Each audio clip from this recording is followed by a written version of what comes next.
Thank you all for being here tonight. This is our webinar brought to you by the American Farm Bureau Foundation for Agriculture called Transferring Knowledge.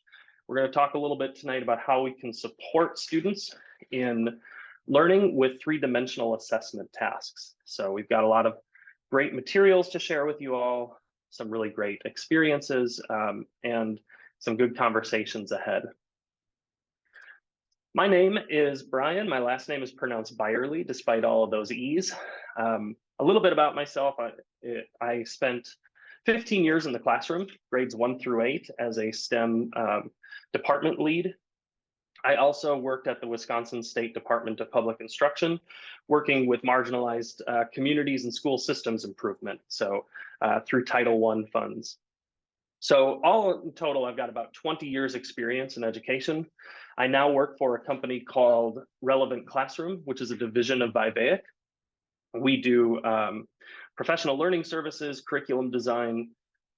We work with all kinds of clients, and the one that you're here tonight to learn from and to experience some of their materials is the American Farm Bureau Foundation for Agriculture. And I'm joined tonight by Sandy Klein, and I'll let Sandy introduce herself. Hi, everybody. Great to have you all on the call today. I am going to be monitoring the chat and helping with some breakout rooms tonight, so that'll be my primary role. I am also with Relevant Classroom, and we get to work in the space of science ed. Prior to that, I was in higher education, where I saw lots of the fruits of your labor and students coming into science-related fields at a four-year institution. So happy that you're all here today. If you have any questions, feel free to drop them in the chat and we'll respond the best we can. Tonight's webinar is brought to you by the American Farm Bureau Foundation for Agriculture. The mission of the foundation is to build awareness and understanding and positive public perception, that's a tongue twister, of agriculture through education. They do this through a platform called the Food and Agriculture Center for Science Education. And just a little bit of history about the Food and Ag Center for Science Education. As the foundation has moved more and more into science education and trying to conceptualize science through the lens of agriculture, they've noticed that there's a high demand for these types of materials, experiences, professional learning events. And so they have started to focus efforts into this space. Called the Food and Ag Center for Science Education. I'll share a lot of those resources later on in the webinar and share with you some of the units we've built, some of the transfer tasks, as well as some of the professional development we offer. And the Food and Ag Center for Science Education partners and relies on education partners as well. They work with Next Gen Science out of West Ed, Scale Assessment, Relevant Classroom, which is Sandy and I, to really make sure that they're addressing science first. So there's quite a bit of ag literacy in these materials, but it is science first. So we're addressing the science classroom, biology, chemistry, physics, you name it. Tonight's agenda, we're going to look a little bit at assessments. Tonight, we're going to just kind of take a look at what does assessment mean in science education. We're going to look at what that means in the world of NGSS or framework. So if you're in an NGSS state, this will speak to you. That's 49 states, really. So that's all of us. Most states are straight adopters. Some are adopting of the framework. So my state, Wisconsin, for instance, is a framework state. So it has Wisconsin state science standards, but they're all built from the K-12 framework. So the materials we build address that system and that policy. We're going to talk a little bit about what is a transfer task and the idea and concept of transfer. And then we're going to talk a little bit about why use them and share with you some of the resources that we have built and are continuing to build. A bit of housekeeping, and Sandy will put this link in the chat for you. We have built a dashboard for you tonight. This is going to contain all of the different links. So if you missed the menti.com part, that will be on the dashboard as well. And then as you scroll down, our activities will be listed there, the links for those activities, as well as the resources we intend to share. So be sure you have that, make sure that's open, because we'll refer back to that often. But if you miss something, don't worry, Sandy's here to help out too. She'll post some of those things back in the chat for you as we move forward. I want you to tell me a little bit about what brought you here tonight. What caught your eye about this particular webinar and why I mean, I appreciate you all. You're here tonight on a Thursday, giving up your time. So I'm really just curious where you're at with things. So for instance, if you're choosing these different sections on the Menti, maybe you're not very familiar with transfer tasks, but you've been encouraged by your district or something like that to use more NGSS. I'm curious to know if that's the case. Or maybe you're somewhat familiar and you've used them here and there. So I'm just trying to do a little bit of a ground leveling to see kind of where we're starting from for our baseline data. So I'll be quiet for just a moment and take a moment to select on the Menti which of these most represents you.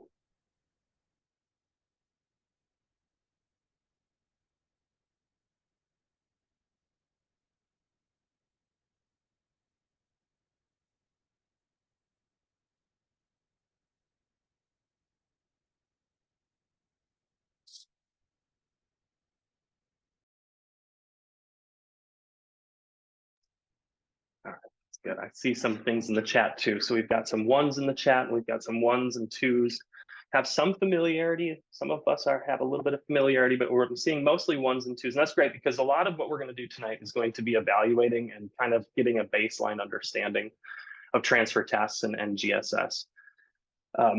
If you're coming into this with a 4 and a 5, I still think there's going to be quite a bit of value for you because there's enough to talk through. You can kind of lead some of those conversations, and I hope will provide you with some things that will continue to push your practice as well, even if you're in that 4 or 5 category. So, all right, this is excellent. So let's jump into it. First thing we're going to do, I want to dive into a chart, an analysis guide, a tool for you. And so in your dashboard, you have a tool that says tags, and it's a PDF. I'll show you in the dashboard what that looks like, and Sandy will post that into the chat as well. But it should look something like this. It says Task Analysis Guide in Science, 2-page large. So be sure you have this up on your screen because we're going to use this as we start out.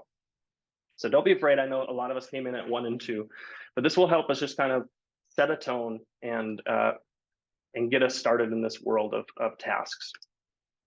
Let me walk you through a little bit about how to read and use this tool. So the key to using this tool is to remember that it's divided into 3 columns. You have practices on the left, content in the middle, and integration on the right. Each of these columns has a specific focus that's going to help you understand how students are engaging with the material. So this is a really useful tool if you've come across a new task and you're like, okay, I kind of want to get the gist of where this lays, or maybe you've built something too, you can build toward this. So the left column is all about practices, and these are actions that students take that mirror what scientists do. When we describe something as scripted in this context, so you see the rows say memorization and scripted, it means that students are following step-by-step procedure. So the goal isn't necessarily for the students to understand why they're doing what they're doing, but just to complete the task correctly. That would be a very scripted item. So it's almost like following a recipe without questioning the ingredients at all. If we see the term memorized in the column, so we're kind of talking about these lower level parts over here, then that really indicates that the students are simply repeating back definitions or procedures that they've learned before without much deeper engagement. Now in the middle column, we have content and the specific concepts students are learning. So when content is scripted, that means that students are applying a set formula or procedure related to a particular science idea. But again, without any true grasping of the underlying principles. It's more like getting the correct answer by following a known method. In tasks that get labeled memorized in content, students are required to just recall and repeat facts or rules or definitions, things like that. And there's really no deeper connection or application. And in the right, as you move forward into the right, you have integration. And this is all about students combining practices and content together. So if you're familiar with NGSS, which I know some of you are, we're talking 3 dimensions, SEPs, CCCs, disciplinary core ideas. So we have a full integration in that task. We can still have some scripted integration, but it's a little bit more lower level. So as we look at this and we're starting to look at tasks specifically, we have an idea to try to balance task complexity, right? So it's important to note that not all tasks need to go towards that upper right-hand corner. There are definitely times where you're going to have tasks that score in 1 or 2, because you can't just give a student, a kid like this really robust integrated task if you haven't also given them some scaffolding before you go into something like that. So the important part of this tool, though, is that when we start to think about assessments, especially performance tasks in the NGSS, when we have those types of assessments, we do want to try to make sure that we are giving performance assessments that fall within those 4 and 5 categories, so that upper right-hand quadrant. That's just going to require students to do a bit more applying of their knowledge, their skills to new contexts perhaps, or integrating practices. So I wanted to just give you a walkthrough on this tool before we jump into our very first activity. So to help us gain an understanding of the common types of assessments that are associated at each cognitive level, we will work in some small groups using our breakout rooms feature. And your task is going to be to read through each of the sample assessments that we will share in the chat and decide on where to place those in the tags chart. So to do this more efficiently, you might want to keep a question in mind. What is the cognitive level of the assessment example? And a secondary question that you might want to ask yourself is this assessment an example of practice, content, or a combination of both? So when we let you go into that space, you'll have about 8 minutes to sort through them. Now, I do want to show you a little bit of some of the tools that we're going to use while you do that. So on your dashboard, and Sandy has put these into your chat again, the very first thing is that tasks guide. So that's your tool, that's your North Star. Underneath that are the examples. When I bring up these examples, you're going to see task A, task B, task C. These are all separate and individual tasks. Those are the tasks that you will be reviewing. Your workspace is going to be the copy of tags 8.22. It's a slide deck. I want to call this out, just make sure this always happens. I tried to make sure it was really, really clear. On slide 2, you're going to, when you get broken into your groups, you're going to assign a point person, and they're going to duplicate this slide. So on the frame over here, you're just going to right-click it and duplicate it. Do not do your work on this slide. This is the template slide. When you get to your room, you'll duplicate it, name your room number, and then you'll see A, B, C, and D. Those match the different tasks. So your task will be to go through and read and evaluate A, B, C, and D. What questions can I answer before you get started?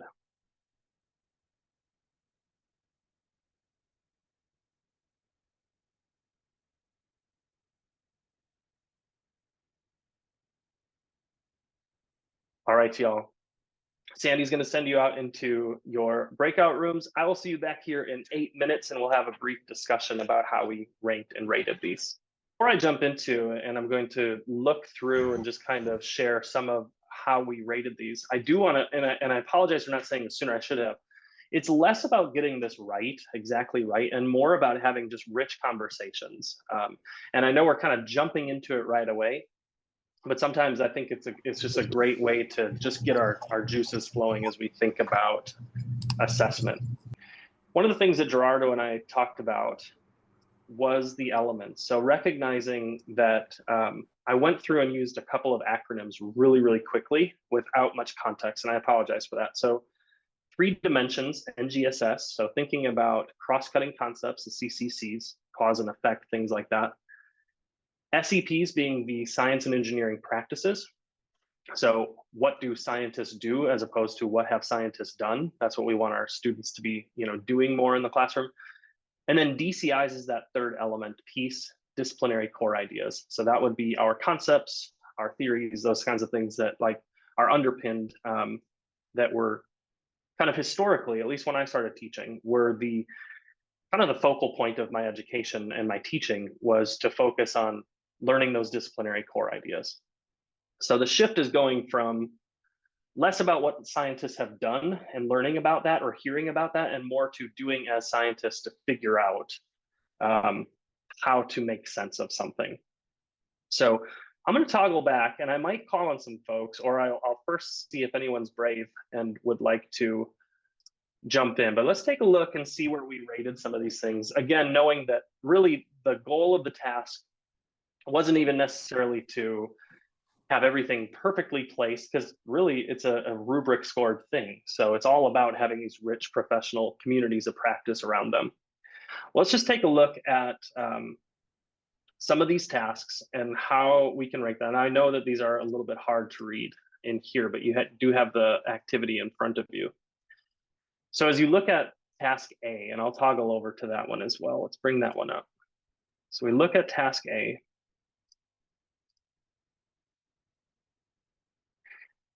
Your goal is to create an analogy that related to a eukaryote cell.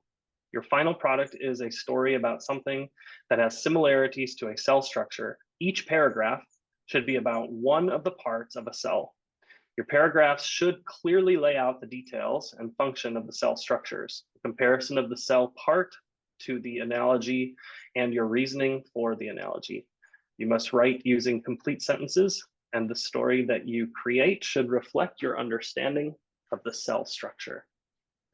So we think about this and where this might fall on this ranking as we start to look at that. We'll go back and bring that piece up. So think of the nature of the task. The task in this particular assignment. So if this were, say, maybe a formative assessment opportunity or a summative assessment opportunity, the end of unit or end of learning, when we read closely and we look at the example, we're giving away quite a bit. We tell them what the goal is. They have to write an analogy. We tell them that their paragraphs should be clearly laid out. Like, these are all good instructions. So please know that I'm not saying that this task is poor or high quality. I'm just giving it an evaluation of the structure of learning, right? So it's common to use a tool like this and assume that everything that's high quality has to be in the upper right-hand quadrant, and that's not necessarily the case. We're really just trying to look at the cognitive level of this particular task. So when we look at this task and we really dig into it, we've given a lot of things away. A lot of stuff here is very scripted. We tell them how their paragraph should look. We tell them what they need to be doing.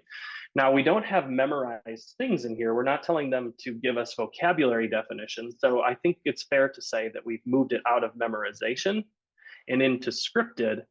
Now, the next thing we need to think about is this scripted practices or is this scripted content? So practices being on the left, content being on the middle. So when we look at what guided practices or scripted practices are, we kind of can get the sense by reading that task that we're really looking at something that has quite a bit of content in it. So there's eukaryote, there's different parts of the cell that they're talking about. And so we're really getting some heavily scripted content. We're being told what we need to put into this analogy. It's not necessarily a practice. It's not talking about what scientists necessarily do and walking us through, say, like a lab, but it is giving us a lot of content to think about, and it's giving us clear directions. Now, I would fall in somewhere around, for A, somewhere between scripted content and maybe even guided content, if I took a close look at that. And so if you're in a community of practice or a PLC, this might be a really useful thing to say, let's take a look at some of our assessments and figure out, like, what cognitive level are we landing on for this particular task? And so if you're going through a full unit of learning, you're eventually wanting to get to that summative assessment, which will assess all three dimensions: practices, cross-cutting concepts, and content or disciplinary core ideas. And you want that gradual release of responsibility. So as a designer, as a developer, or a curriculum, I would be looking at this and thinking, well, it's probably not suitable to be an end of learning task, right? But we do need to give students opportunities and to learn. So again, I'm going back full circle now, thinking about the task at hand is not to say this is good or this is bad. That's not the intent. The intent is really to focus in on like, what is the level of cognition required to do this? So in this particular instance, the students can follow those directions pretty clearly. They know that they need to write an analogy, the paragraphs, et cetera. They know what they need to include for content. And so this might be something that happens early on in their learning journey. If they're going through a storyline, this might be a task that they do earlier as they're just starting to, like, maybe as a good review thing for vocabulary. But it's definitely not a guided integration. It has not gone fully up into this upper right-hand quadrant, if that makes sense. I think I love that. I'm so happy that I got a chance to jump into a couple of different rooms and we had an opportunity to chat through that. I think I'll move beyond maybe some of our conversation pieces and go a little bit more into the nature of tasks, if that's all right with y'all. And if that's all right with y'all, just give me like a thumbs up, something indicating that in the chat, because it's always hard on Zoom and virtual, as you all, I'm sure, know, having taught through the pandemic. Good. Okay, I'm seeing some thumbs up. Thank you. Y'all are great. Okay, excellent. All right, perfect. So moving us forward then, and thinking about this in terms of what brought you here in transfer tasks, we have a little bit better understanding now. That tool is still there for you. I encourage you to take a look at it, read through it, and use it as a device from which you can kind of evaluate the nature of the tasks you're putting in front of your students. So I'm using tasks really broadly here. I'm using that to define anything that students do in your classroom. So it could be your labs, it could be journaling, it could be anything like that. Tasks can then also be synonymous with our assessment opportunities, because those things that students do are also opportunities to, assess learning, either assessment of or as learning. So keep that in mind as we go through this today. Now, today's particular discussion is about transfer tasks themselves. So typical assessments are often very content driven. They often contain simple yes and no, right or wrong answers. And while there's nothing wrong with those, as I just said, there are times and places for those things. Nobody in the NGSS space or science ed space is saying that those are bad per se. It's just that we want to shift towards helping our students achieve higher levels of doing. So we want them to be doing more science in the classroom, making more sense. So because of that, NGSS classrooms then require slightly different assessments. Now, having worked at multiple levels within an education system, from many, many years in the classroom to several years as in the State Department, and then also outside and working with multiple different spaces, I do recognize that there are constraints on the assessment system that are beyond our control. So I always call that out. We're not going to have those conversations today, but we are going to talk about is if the policy of NGSS is moving us more towards three-dimensional teaching and learning, then our assessment needs to shift that way as well. So we need to start thinking about, what does it look like to assess cause and effect? What does it look like to explicitly teach that, or explicitly teach the practices in service to figuring something out? So when I was in school, I'd very often be told something by my teacher. Like, and I know Mr. Roskowski would not be upset with me by using him as an example. I loved going to his classroom. He was my AP chemistry teacher. He blew a lot of stuff up and it was super fun. And he had really great directions so that I could also blow stuff up, which made me feel really great. But to this day, at 43 years old, I couldn't tell you anything about stoichiometry. I know literally very little about how to apply chemistry in real world situations. So I know I balanced 1,000 equations in that classroom, but I never really did so in service to making sense of something, if that makes sense. So we want to kind of try to correct that. So in this particular topic, talking about transfer tasks, we're referring to a very specific type of summative assessment in which students transfer their knowledge gained through that type of authentic learning to a new situation in a different context. So I'll dive a little bit deeper into that. That process of making sense is generally referred to as sense making. So I know many of us have probably asked our students, well, how do you know that? Well, I don't know, I just know, right? I just know it. Well, that's kind of down here in this like at our 0 point, right? Like we're not really doing much to unpack how and why we know something. So this is getting a little bit meta. But as we look at this chart, we want to start moving folks, our students, up and towards the right. So we want them to be able to understand this knowledge and context and apply it to something. So let's start now with the theory of transfer then. So simply put, transfer is the ability to take knowledge or skills that you've learned in one context and apply them in a new and different context. So this is absolutely crucial for deep learning and effective sense making, especially when we're talking about complex subjects like genetics, for instance. So let's break transfer down into a few key concepts. So near transfer is when we have students apply concepts that they've learned in situations that are similar or closely related. For example, if you're learning how to use a Punnett square in class to predict traits like eye color in humans, students might then apply that same method to predict flower color in pea plants or fur color in rabbits. It's about seeing the pattern and applying it in a familiar context, but like, so changing that model organism, for instance. If you have far transfer, we're talking here about students and they take what they've learned and apply it in a context that's quite different, so requiring a bit more cognitive effort. For instance, they might use their genetic knowledge to understand something like personalized medicine, or how a person's genetic profile can influence the way that they respond to certain medications, or to explore how genetic variations contribute to like how species adapt and change to environments. And then we can talk about high road transfer and low road transfer. So high road transfer, and this involves deliberately applying knowledge in new and novel situations. So it's about reflecting on what you're understanding and seeing how it fits somewhere new. Think about students engaging in debates on the ethics of genetic engineering, or using their understanding of population genetics to design conservation plans for an endangered species. That would be high road transfer. They're taking their foundational knowledge and they're applying it to something abstract in a thoughtful way. And in low road transfer, this is much more automatic. It's where students apply what they know in familiar situations without much conscious thought. So for example, after learning how to calculate genetic probabilities, they might naturally think about the chances of passing on a genetic trait to their future children. Or they might quickly recognize and correct genetic misconceptions that they encounter in media, on social media, for instance. It's like a low road transfer. They're seeing different concepts and contexts.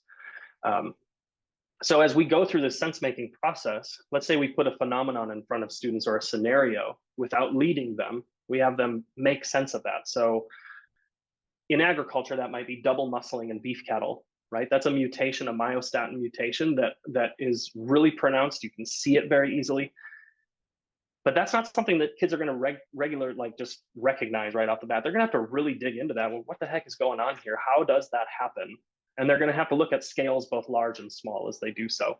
And eventually they're going to have to move through that learning, and we're going to have to assess it. And we have to perhaps try to give them a different context. Where else can this show up? Where else can this apply? So when it comes to assessing competency, I like to use this example. So imagine you have two students.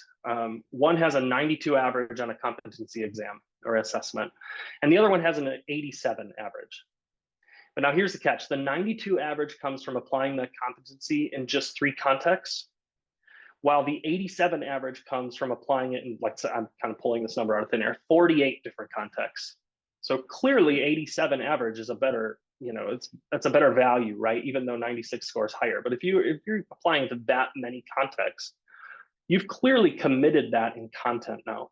That knowledge is now yours. You can share it with others. You can teach it, things like that. So the value of transfer lies not just really in how accurate or polished the performance is, but in how broadly and diversely your students can apply that knowledge. And so this brings me to that importance of transfer itself, and why transfer tasks, what we're going to jump into here in a moment, are so important. It's a really profound thing that we don't often give enough credit for. Transfer is that ability to learn something in one context and then apply it in that other, as I said. But by the way, that's not something that comes natural for humans. Like, that takes time and effort. We have to try that over and over. And so this is why we need to actively facilitate it, because when students can extend their learning beyond their initial context, that's what makes education much more meaningful and applicable in the real world. And so I'm going to jump into transfer tasks a little bit. We're going to talk about some of the tasks that we offer, and we might even have a few minutes for you to jump into some of our materials. I'd ask you to review them. So first, let's talk a little bit about the design features of our tasks. So if you're coming to us from a lot of agricultural backgrounds and things like that, you're going to see a lot of NGSS language, a lot of three-dimensional claims, scenarios that are based off of phenomenon or problems found in agriculture. These might look different than other agricultural literacy groups that provide agricultural lessons that focus on agricultural literacy first. So I do want to call that out. These are science first. Agricultural literacy underpins the story. Excuse me. So some of our key design features, we're driven by really high quality scenarios that are focused on phenomena or problems. So observable specific events that students can make sense of. They have to apply their understanding of DCIs, SEPs, and CCCs using multi-component approaches. So that just means that they have different layers of tasks. These tasks have been developed with the WestEd Scale team. So if you've ever worked with Next Gen Science or seen materials from them, we worked closely with them to review and determine the scenarios based on student relevancy. We actually put many of these phenomena and scenarios in front of students to see if they really were interested. For instance, to me, I thought antimicrobial resistance in beef cattle would be something that students would like, oh, that's really cool, especially on the heels of the pandemic. We found out, unfortunately, the kids really, based on our survey, they really didn't care. They didn't care about bovine respiratory disease as much as I thought they would.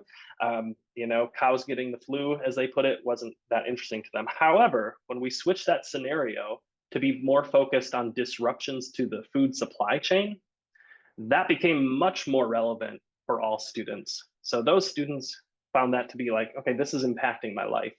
So that gets into identity and interest. We have piloted these materials in classrooms. They all require sense making in the 3 dimensions. So the prompts that move kids through these assessments are built around all of those elements of NGSS.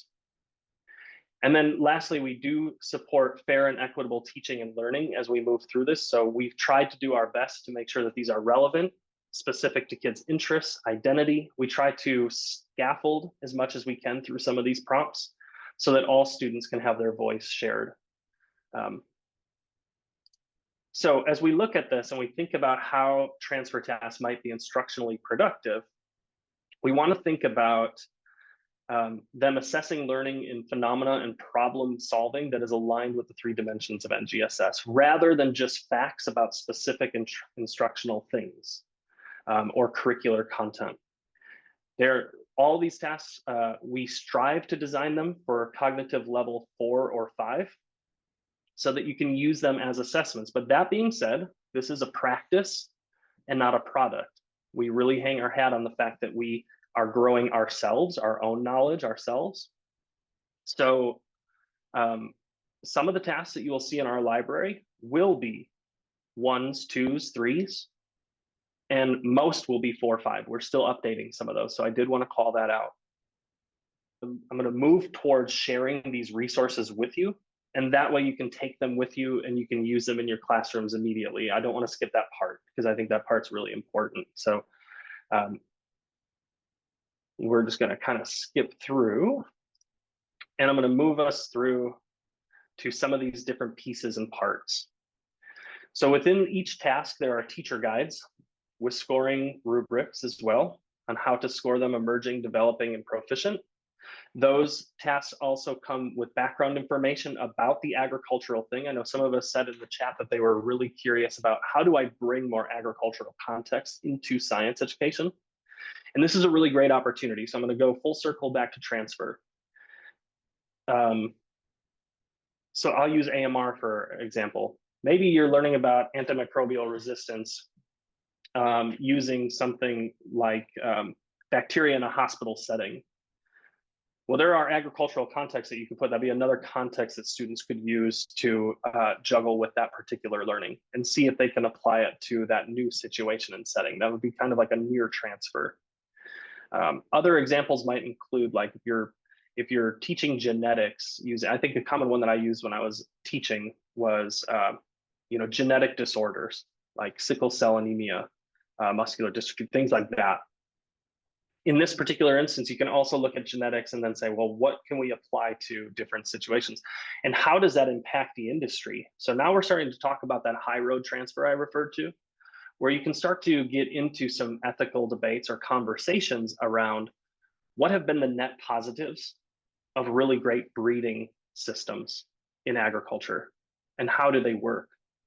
In that particular instance, it's not something that you can just immediately tell them about and they can come back to, but that is something rich that they can get into conversation about. And there are all kinds of different things that has led to: increased efficiency, better land stewardship. There's all kinds of ways that really robust genetics breakthroughs have had really great net positives in the agricultural space. And there might be even better solutions out there. So as we engage our students in those types of conversations, the hope would be you might have students who have never been exposed to agriculture. Myself, for instance, I grew up just outside of Milwaukee. I actually grew up in a very rural space. My family owned and operated a sawmill and logging operation, but I still never really considered myself as part of the agricultural community.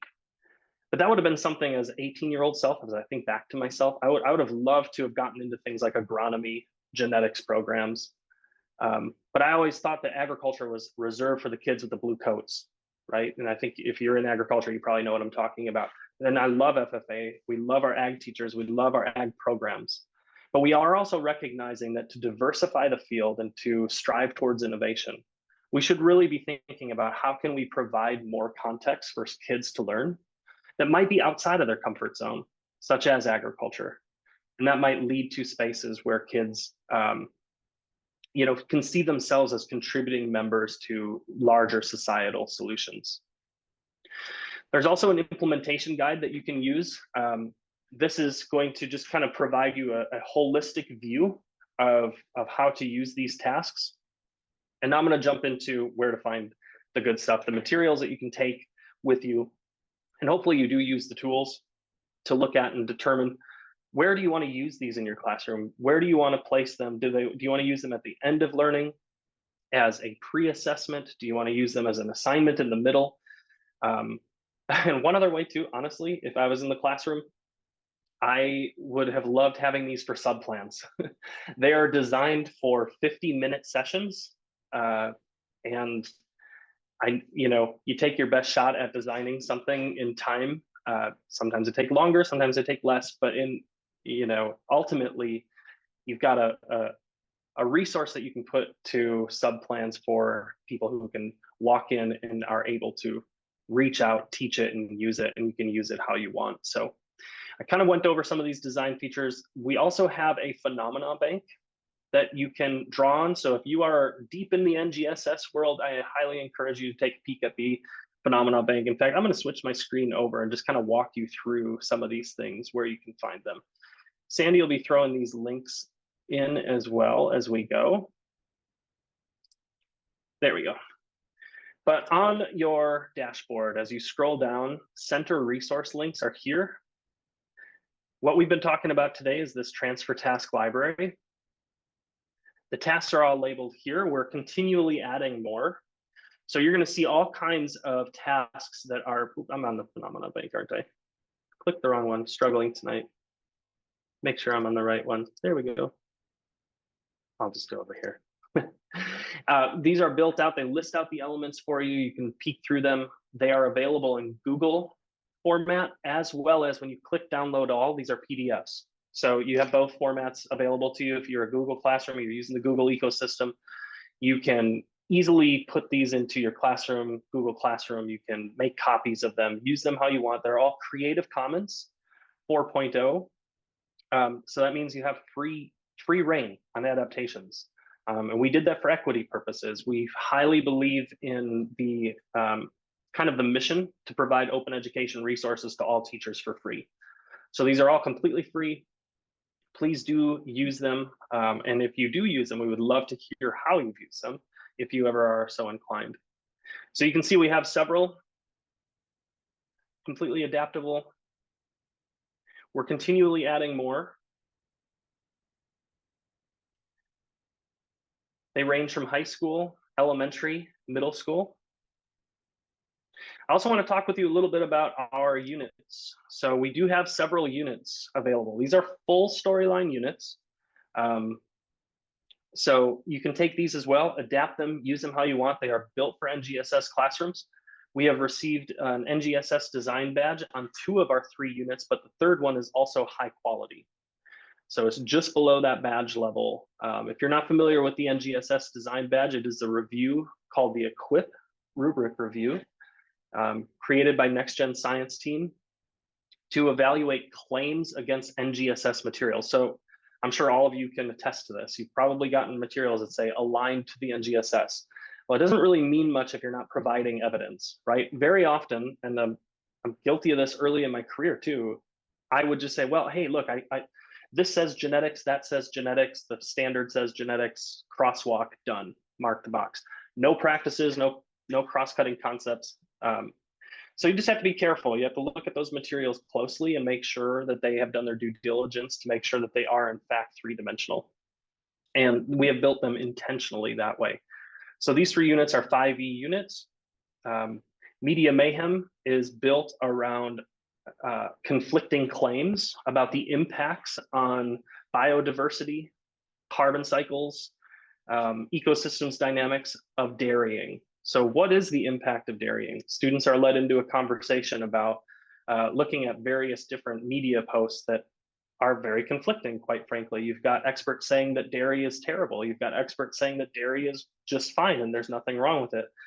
That's something that our students deal with all the time. And we call it the shadow curriculum, right? You go online and you're going to see just about anything. And so we need to equip our students with the ability to be able to sort through what are the net positives and the net negatives of dairying. There are trade-offs in all production. What does the science say about that? And helping them critically reason. In post-game analysis, it's a human nutrition unit. It is based on how athletes recover after a hard workout. And then Super Cattle is genetics. It's probably why I probably heard me talk so much about genetics. This one's near and dear to my heart, is the first unit that I was able to be a writer on. This first unit looks at myostatin mutations and super cows and double muscling and Belgian blue cattle, and looks a little bit about heritable traits. We will be releasing a version 2 of this super cattle coming in the fall of 2024. So be on the lookout for that. That should be out soon. Last but not least, I want to make sure I don't leave anything off the table. If you did want to take a peek at our Equip rubric review and see how it was scored, please do. You can find that on the Next Gen Science page by following these links. Are there any questions I can answer for y'all before we close up shop for the evening, or anything that you're wondering about that I can elaborate on?